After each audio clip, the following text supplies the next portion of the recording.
You are the only animal on Earth that has to get dressed to survive the night. Right now, there is fabric against your skin. A shirt, a sleeve, a soft weight you stopped noticing hours ago. You put it on this morning without a single thought, the way you have almost every day of your life. But the real reason that fabric is on your body is far stranger than warmth, because clothing did not begin as a good idea. It began as a problem your body created for itself, millions of years before the first thread was ever spun. To understand it, you have to go back to a body that had no clothes at all, and it was covered in hair. Your distant ancestors were hairy, not lightly fuzzed like you are now, but coated the way a chimpanzee is coated today. That hair was their clothing. It trapped a thin layer of warm air against the skin. It shaded them from the sun. It was worn every hour of every day, and it never needed to be put on. So here is the first mystery. If hair was working, why did your ancestors lose it? The answer is heat. Your body is, in a strange way, a machine that is always trying not to overheat. And somewhere in the plains of Africa, around 1 million years ago, that machine got a serious upgrade. Your ancestors started to move. They began walking upright across open grassland and eventually covering long distances to hunt and to scavenge. Sustained movement under an open sky generates enormous internal heat. A body that cannot dump that heat fast enough is in real danger. So evolution reached for a solution: sweat. Humans became the sweatiest animals on the planet. You have somewhere around 2 to 4 million sweat glands across your skin. Most furred animals cool themselves by panting, which is slow and limited. You cool yourself by leaking water across your entire surface and letting it evaporate. Evaporation pulls heat straight off the skin. It is astonishingly effective. But there is a catch. Sweat can only cool you if it can reach the air. A thick coat of hair traps the sweat against the body and ruins the whole system. Wet fur does not evaporate well. It just sits there, heavy and hot. So the fur had to go.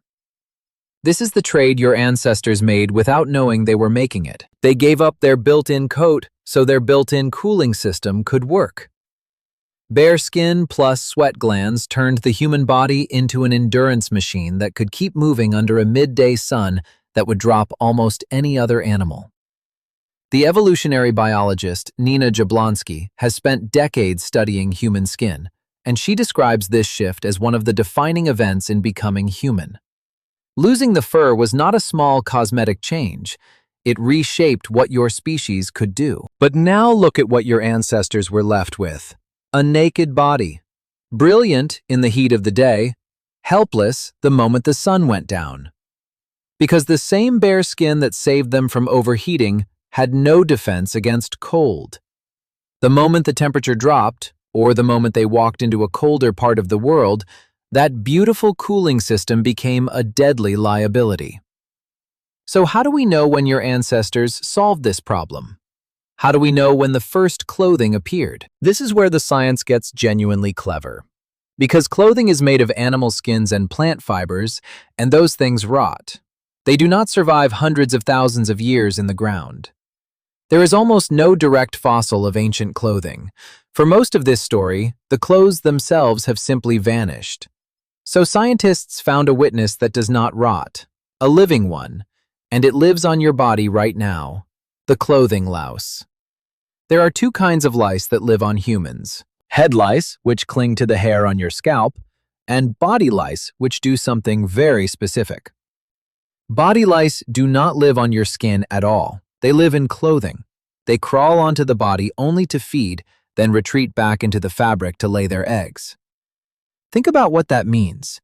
A body louse can only exist if clothing exists.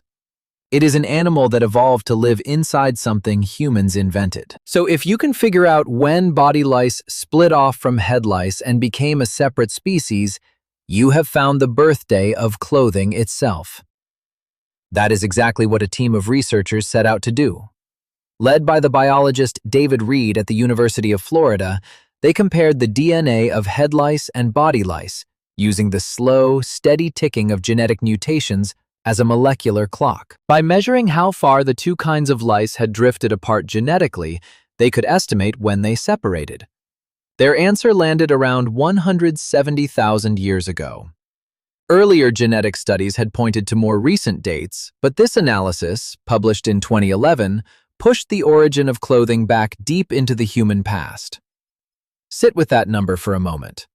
170,000 years. That is thousands of generations of humans, one after another, each one handing clothing to the next. Long before cities, long before farming, long before writing. Your ancestors were already dressing themselves. And the timing is not random. It lines up with a cold, glacial stretch of Earth's history, when a naked, sweaty, tropical body was suddenly in a world that could kill it overnight. So clothing was not born from vanity. It was born from survival. It was the patch your ancestors invented to fix the vulnerability that losing their fur had created. First, they shed their coat to survive the heat. Then, hundreds of thousands of years later, they had to build a new coat to survive the cold. But this is where the story stops being only about temperature. Because once clothing existed, it did something no one planned. It set your ancestors free from the map. Think about it. Every animal is trapped inside the climate its body can handle. A polar bear cannot live in the desert. A camel cannot live on the ice. Their bodies are their boundaries. But a human with clothing carries their climate with them. You can wear the equivalent of a warm cave on your back.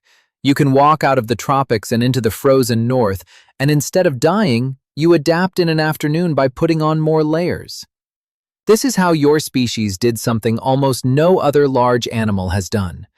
It spread across the entire planet, into Siberia, across ice, into places where the naked human body should have been physically impossible to keep alive. Anthropologists studying Neanderthals and early modern humans have found bone needles, tiny tools with an eye drilled through one end, dating back tens of thousands of years. A needle is a shocking piece of technology. It means your ancestors were not just draping hides over their shoulders, they were tailoring, cutting skins to shape, sewing fitted garments that trapped heat far better than a loose pelt ever could. The people who could sew tighter clothing could survive colder places. Their thread was, in a very real sense, the thing that let them live. So the next time you pull on a jacket, understand what you are actually holding. You are holding the answer to a million-year-old problem. You are wearing the reason your ancestors could leave Africa and inherit the whole cold world. And here is the strangest part of all. Look at your own skin. Feel how smooth it is compared to a chimpanzee. That smoothness is not an accident of beauty. It is a scar from an ancient decision, the moment your lineage gave up its fur to run. Your body made you naked, and then your mind made you clothes. Now think about your closet. All those shirts, coats, sweaters, layers you choose between every morning. You probably think of clothing as style, as expression, as habit.